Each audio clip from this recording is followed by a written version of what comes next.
Hello, welcome back to another episode of the End Times Podcast. This is episode 3, and got with me here Jimmy. Jimmy, how's it going? Everything's going well. All right. All right, this going to be just like our other previous episodes. We're going to just dive right into it. We're not here to waste your time and lollygag around. These are some serious issues that the world is in right now, not only here in America, not only in Israel, but all the other nations of the world. So I'm going to let Jimmy, I'm going to turn it over to him, let him run through everything with you, and then I'll come back and we'll close out with some questions. Jimmy, you want to go ahead and get us started? Yes. Okay. As we normally do during this podcast, is we start out with an update on what's going on with Israel. A lot of you know already that since October of last year, Israel has been at war with the Islamic terror organization Hamas, and they've made significant progress against them. But Hamas is still fighting. There's still hostages being held over there.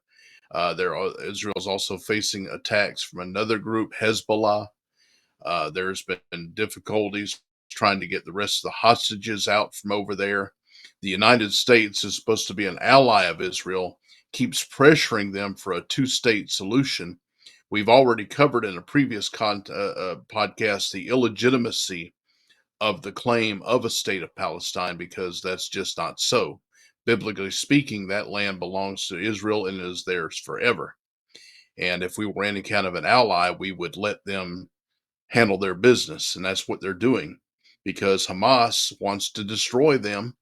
The Islamic nations over there want to get rid of Israel. That's just plain and simple. And to claim that they're committing genocide, which some have said, is ridiculous.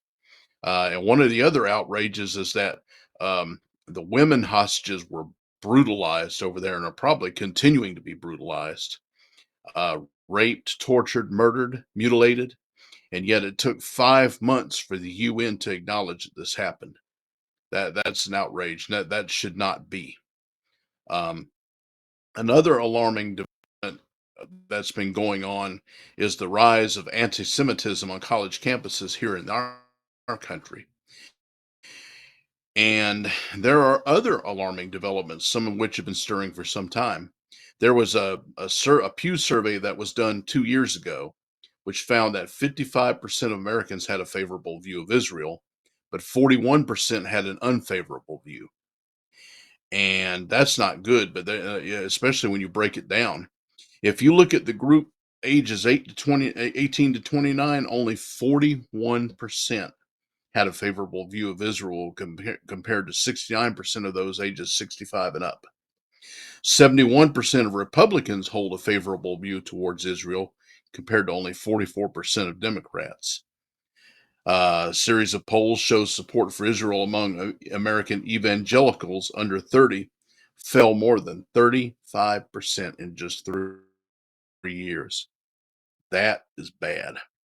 There is added concern that an even greater drop could result from negative messages across social media regarding the war in Gaza.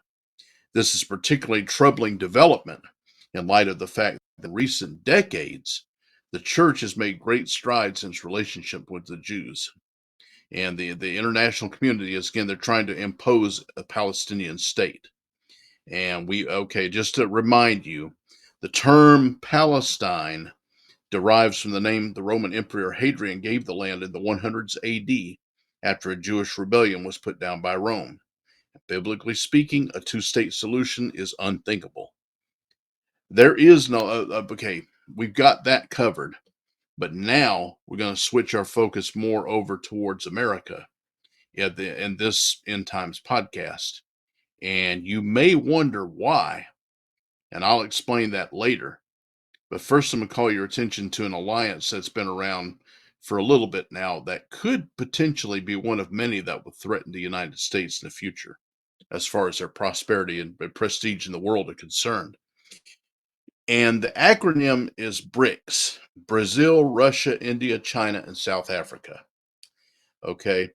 Recently, Saudi Arabia, okay, Ethiopia, Egypt, Iran, and the United Emirates joined on January 1st of this year.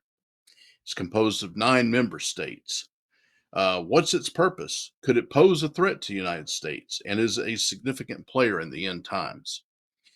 BRICS is defined as an intergovernmental organization. We already know of some others, such as the UN, the World Health Organization, and NATO.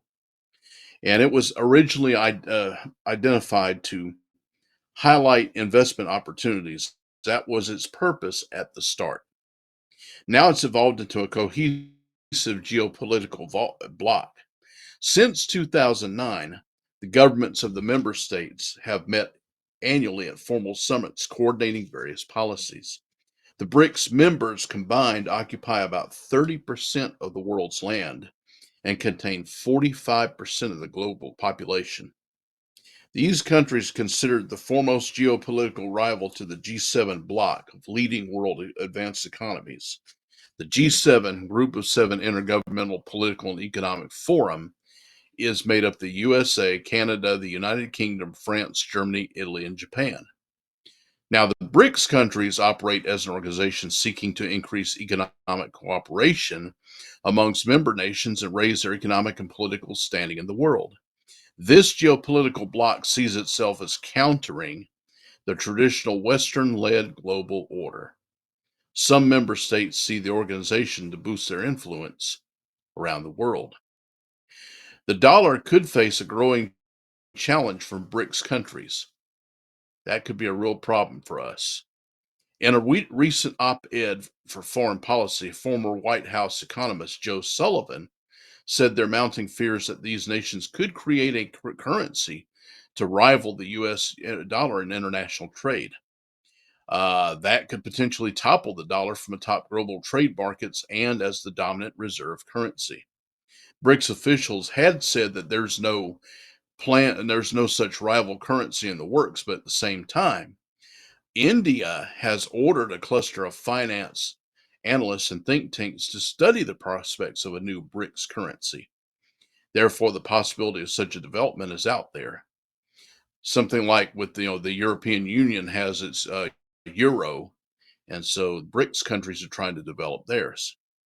Adding Egypt, Ethiopia, and Saudi Arabia could give BRICS influence. Well, Egypt and Ethiopia have been added, but it could give BRICS influence over as much as 12% of all global trade. Why? It's because these countries surround the Suez Canal. It's a key passage for goods to flow into international markets. The bloc has major sway in commodities markets as well. Saudi Arabia, Iran, and the United Arab Emirates are among the world's top exporters of fossil fuels. Brazil, China, and Russia are major exporters of precious metals. With their rising influence, the BRICS states do not even necessarily need to have a shared trade currency to chip away at the dollar's domain. There are others who say that despite this, the role of the dollar as the world's top trading and reserve currency will likely continue for a long time. Maybe. Either way, this bloc, with its influence and mostly anti-Western collection of beliefs, could indeed be a threat to the USA and, by its very nature, is a player in the end times.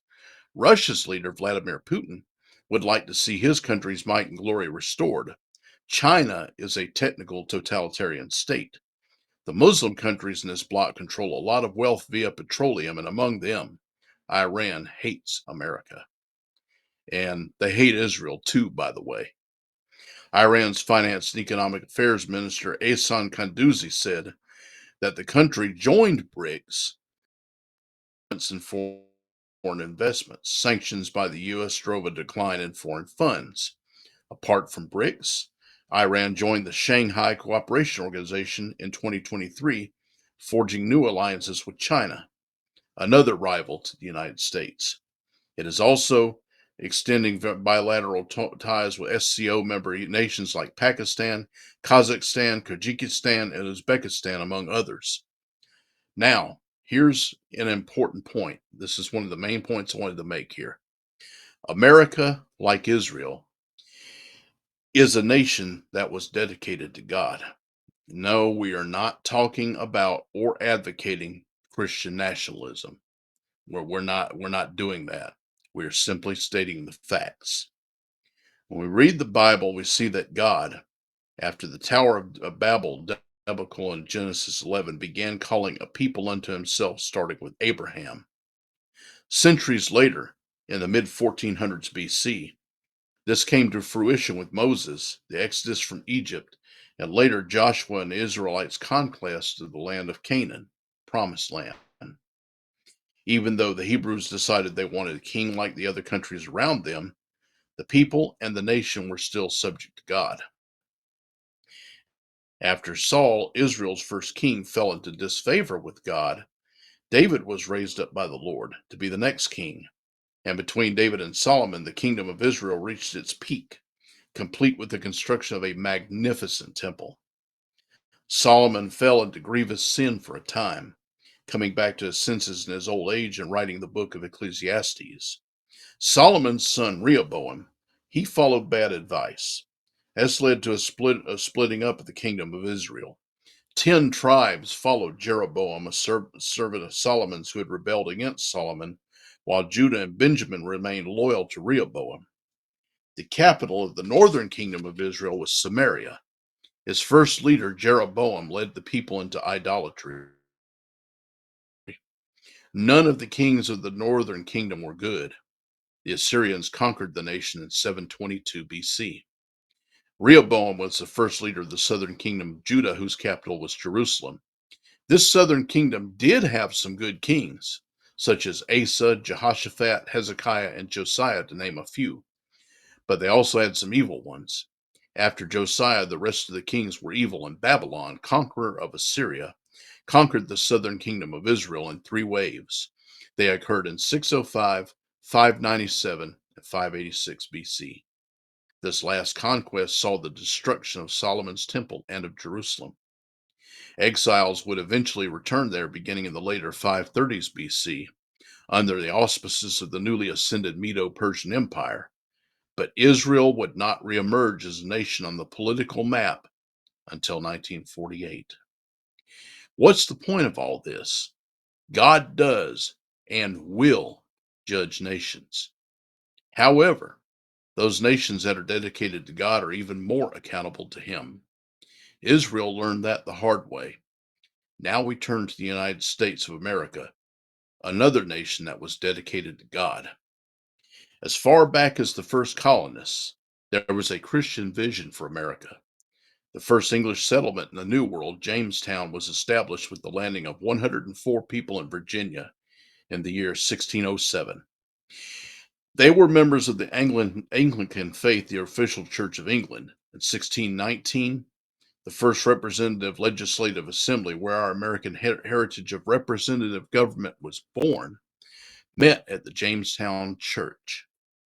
In 1620, the Pilgrims, who were dissenters from the Church of England but Christians nonetheless, originally intended to land in Virginia, but they got off course and they landed at Plymouth, Massachusetts instead. They would go on to establish the Puritan or Congregational Church here. These Pilgrims established the Mayflower Compact. One of the major purposes of their voyage, besides escaping religious persecution in England, was to glorify God and advance the Christian faith. Over 150 years later, when the Declaration of Independence was written and signed, it too acknowledged God. Of the 56 men who signed the Declaration of Independence, the great majority identified themselves as Christians. 29 of them held what would be considered seminary degrees today. Many others were outspoken about their Christianity. There would also be the United States Constitution, created in 1787. The founding fathers of our country also produced this great document. Sadly, many Americans, including pastors, have bought into the myth that America's founding fathers were deists who believe in a God who created the world, but who walked away from it. This is not true. In Article 1, Section 7 of the Constitution, you'll have in parentheses Sundays accepted. It was recognized that the majority of the people of the young United States were Christians. In 1798, President John Adams, in his address to the Massachusetts militia, said, "Our Constitution was made only for a moral and religious people. It is wholly inadequate for any other." And while we are on the Constitution, what's the deal about the separation of church and state? This comes from a letter that President Thomas Jefferson wrote to the Baptists in Danbury, Connecticut, 1802, responding to a letter they had written to him the previous year. One of the things that the Danbury Baptist was concerned about was that in the Constitution it did not seem to be quite clear enough to them about their religious freedom. But Jefferson reassured them that the people could establish their faith or practice their faith without the interference of the government. A far cry from the way the Establishment Clause is interpreted today. As recently as 1892, a U.S. Supreme Court case opinion, Trinity versus United States, acknowledged the United States as a Christian nation. America was not intended to be a Christian theocracy, but the Christian principles behind its founding and the faith of the founding fathers is undeniable in light of the evidence. Now remember, Israel was founded as a nation dedicated to God. Therefore, she was much more accountable than other nations. So is America. The United States was on top of the world after World War II. Forces were at work to bring about long overdue civil rights for black people. No nation is perfect. And one of the sad things about our past is the presence of slavery and, even after its abolition, racism. Thanks to the courage of many, including Christians like Rosa Parks and Dr. Martin Luther King Jr., the civil rights movement brought needed changes to this country. Just as it looked like America was about to right the ship, so to speak. Other things were loosed in our nation, which has led to her present state of advanced moral decay and overall decline. Let's run down a list of issues that have appeared in the United States since the 1960s. In 1962 and 1963, the U.S. Supreme Court ruled in the cases Engel versus Vitale and Abingdon School District versus Shemp, respectively. These cases disallowed prayer and Bible reading in public schools. As of early 2024, we have seen a string of school shootings. There's drug use, rampant sex, and so on. Worse, educators are promoting radical sex ed material even for elementary and preschoolers. This is especially disturbing. There's even cartoons promoting this stuff. Ordinary folks doing this would be jailed, and rightfully so. But these elite liberals can get away with this vile perversion. A progressive, woke, America-hating, history-rewriting agenda is leading the next generations to despise our country and wish for socialism. Meanwhile, the Stonewall riots, also called the Stonewall Uprising, began in the early hours of June 28, 1969, when New York City police raided the Stonewall Inn, a gay club located in Greenwich Village. It was a galvanizing force for the gay rights movement. It gave them resolve. Also for LGBT political activism and numerous gay rights organizations. We are now bombarded with everything from homosexuality to transgenderism. And in 2015, the ruling in the Supreme Court's case Obergefell versus Hodges was that the fundamental right to marry is guaranteed to same-sex couples. We're blessing what the Bible calls an abomination. In the 1960s, a cultural revolution occurred in the United States. Drugs, partying, and sex outside of biblical bounds became more and more widely promoted. Look at where we are morally as a society today. And of course, in 1973, The ruling in the Supreme Court on Roe versus Wade gave people nationwide access to abortion. This was overturned in the 2022 Supreme Court case Dobbs versus Jackson Women's Health Organization. This returned the question of abortion to the states.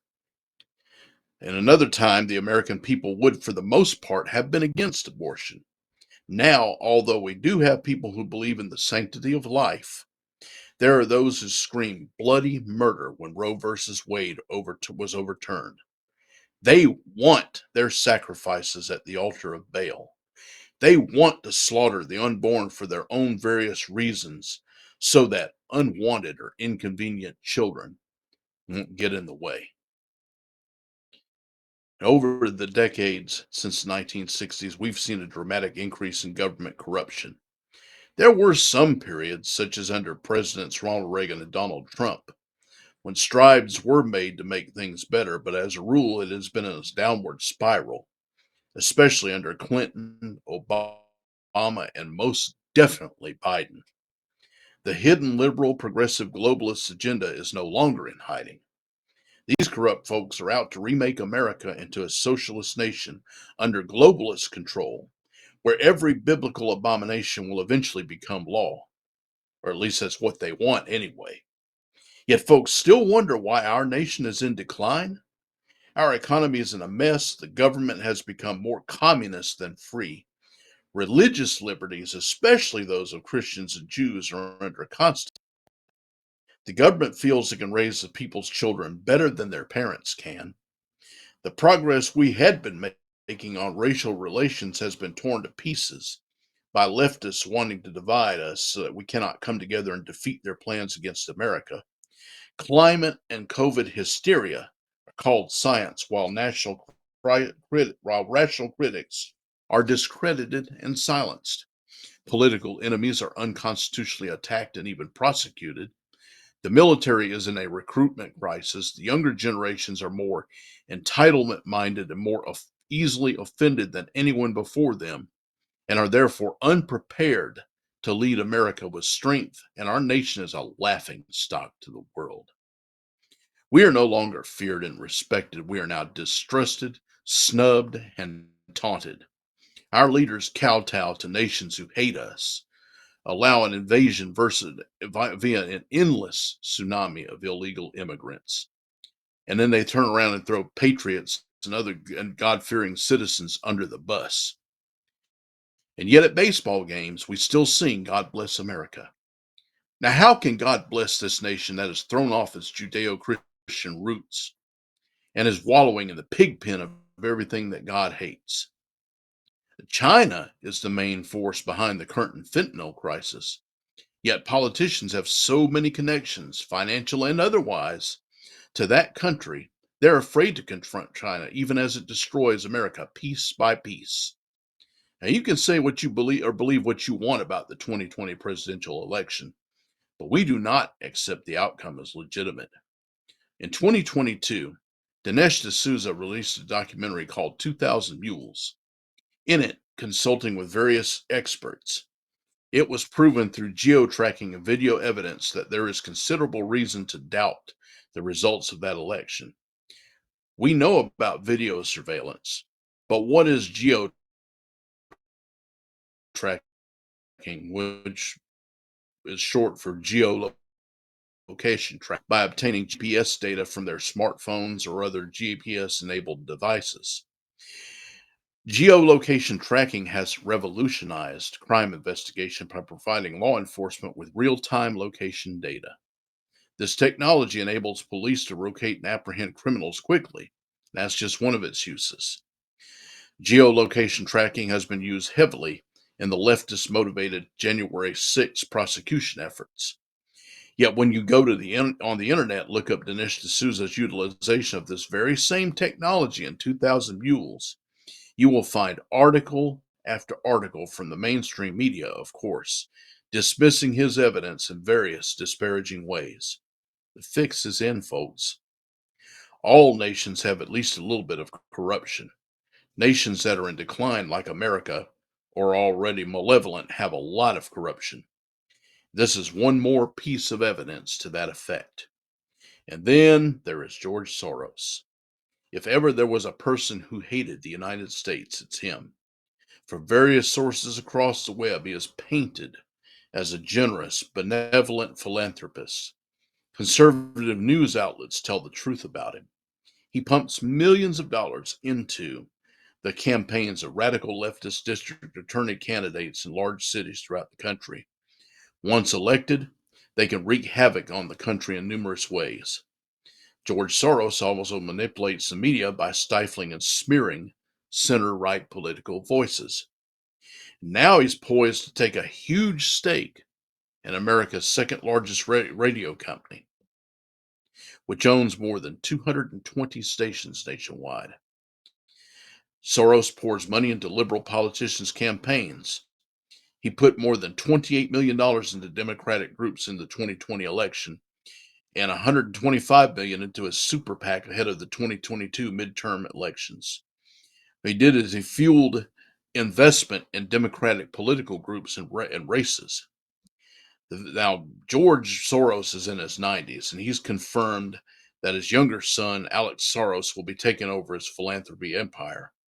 In his first interview after being tapped to take over the nonprofit Open Society Foundation, Alex Soros told the Wall Street Journal that he's more political than his father, while also saying he's concerned about the prospect of Donald Trump returning to the White House.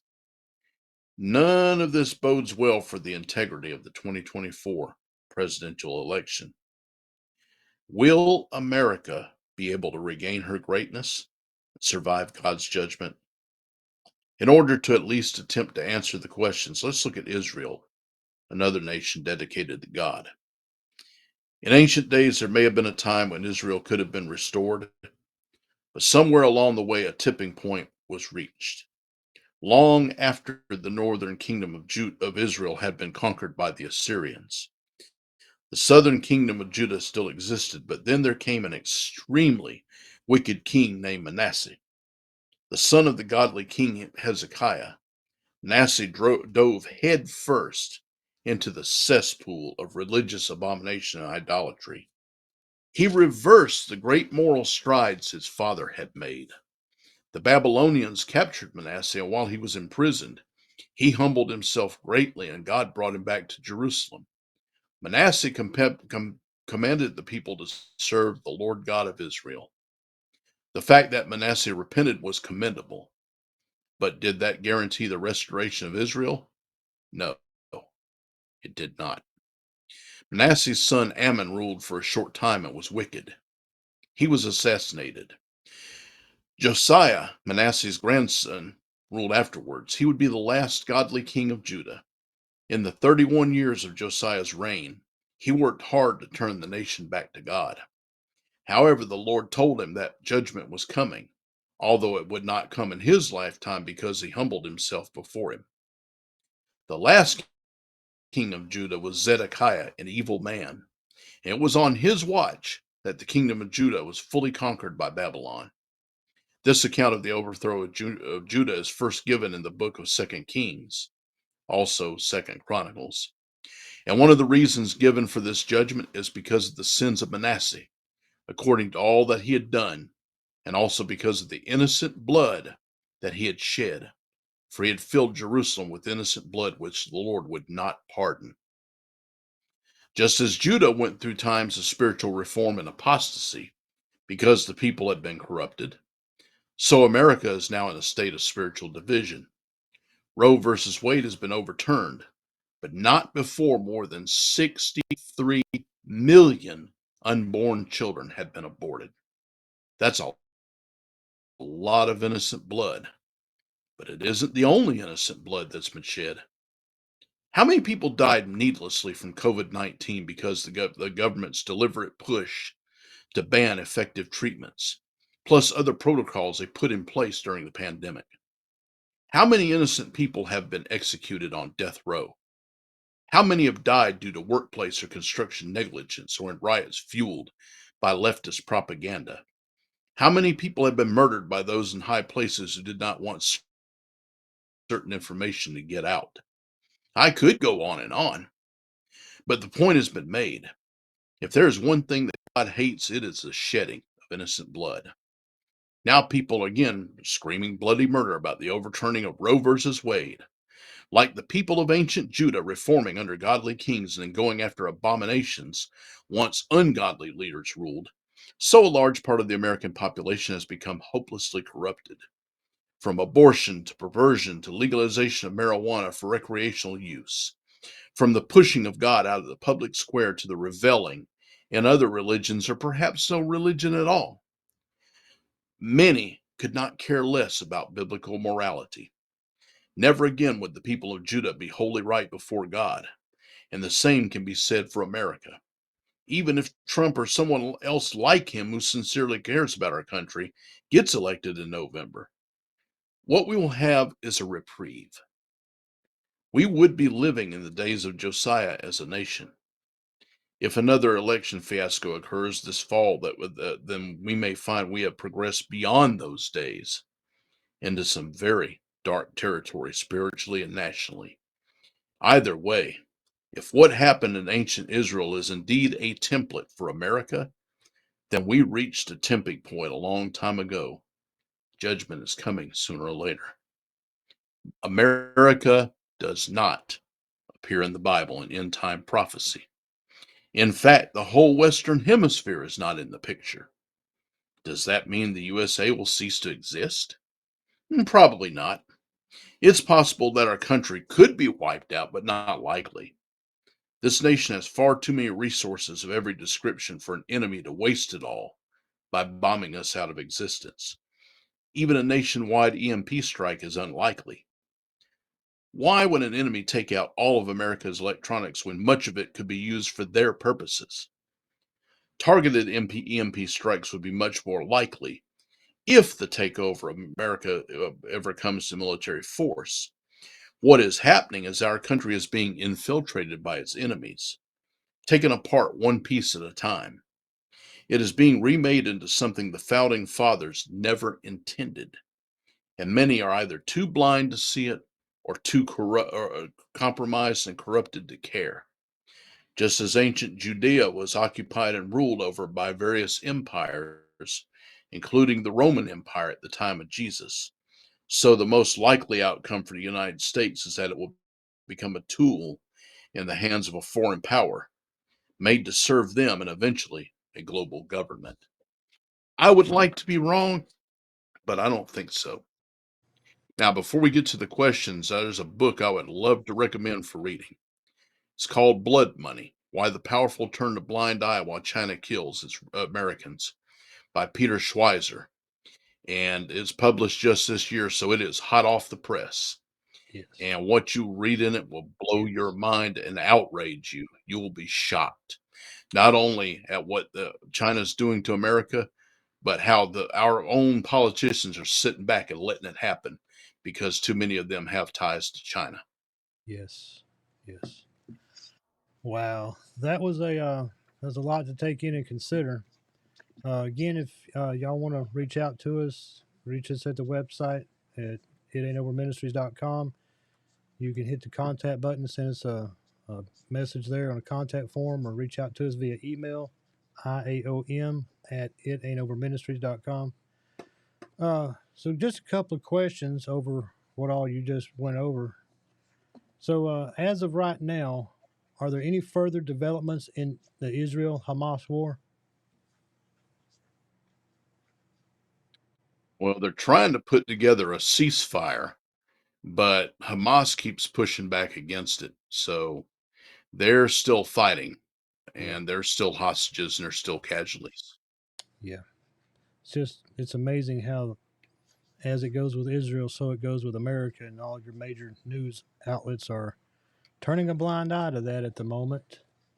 That ought to tell you something. The second question I got is: do you think that the BRICS alliance really could be a threat to American interests? Yes, whether or not they develop their own currency. I find it interesting that they claim that they weren't going to do that, and now they're studying how to do that. Hmm. And for the longest time, the dollar has been the top reserve currency in the world. It's one of the things that's helped make America great. Yes. And if something else could replace that, that could be a real problem. Yes, it could. The third question I've got is, what do you think of the current interpretation of the Establishment Clause of the Second Amendment of the Constitution? It is a warped and twisted interpretation that the founding fathers never intended. Yes. Uh, Basically, they the thing is, first of all, when the United States was formed, it was a de facto Christian nation. That means Mm. most people were Christians. Yes. Nevertheless, there were concerns about religion, and the government wasn't trying to push certain religions or anything like that, but it wasn't going to interfere either. Yes. Now, these days, starting with more liberal and radicalized courts, it's been reimagined to mean that that somehow they have to push God out of the public square. If you say anything at all on any government property or anything, then well, no, we had a separation of church and state. Here we go. That's not what the founding fathers intended. That's not that's not the way it was supposed to be. It was not to separate your religious life from politics. It was to guide your political affiliations and decisions based upon the morality of your faith, the Christian faith. So a lot of these goobers got it wrong nowadays. Also, do you believe the left will try to rig the 2024 presidential election? Uh, No doubt, yep. they're already trying. These political prosecutions against Trump, that's election interference itself. They're just, I don't know how successful they're going to be because a lot more people are alert to what's going on now. yep. It'd be harder for them to pull it off, but that's not going to stop them from trying. No, like you said, they're already trying. All this kangaroo court mess, and Trump is guilty of insurrection. He hasn't even been tried on that yet. How you He found? even encouraged them, even encouraged them to be peaceful. Yeah. So uh, the last one I got is it possible that there might be a more favorable outcome for America than what you described overall? Well, like I said, I hope that I'm wrong. I don't think so. I, Um, I don't either. I just don't. There's a lot of people that they want to make us out that we're going to be this mighty force in the end times. Well, we have been in the sense of helping to facilitate the spread of the gospel, Yes. but we're the sun's setting on Yep. our era, and like I said, I don't think that America is going to be destroyed. It could be, but it's not likely because we just got too many things here for an enemy to make use of to just waste a whole country. But yeah, the America that we knew and loved, it's gone. No. No, not after their debacle with COVID and their mess about that. There is no returning to normal if y'all hadn't noticed that already. Normal as we known it is gone by the wayside, never to be seen again. So that will sum up this episode 3 of the End Times Watch podcast. We thank y'all for watching, and we ask that if y'all would like to leave us a like, subscribe, share, comment, reach out to us through the website, through email. We will be more than happy to engage you in any of this. And if you've got any deeper insight than what we're sharing here, feel free to reach out to us. If you'd like to be a guest on the program, we're more than happy to accommodate people for that. But just know that it's not going to be none of this. Oh my God, the eclipse coming over America, the end of the world's coming. The sky is falling. The sky is. It's not going to be none of this mess that you see on other YouTube channels. We're not here to hype it up. We're here to show you how your Bible lines up with current events. With that, we are going to close out this program, and we will see y'all next month with another episode of the End Times Watch podcast. God bless you. Y'all have a good day. Bye bye.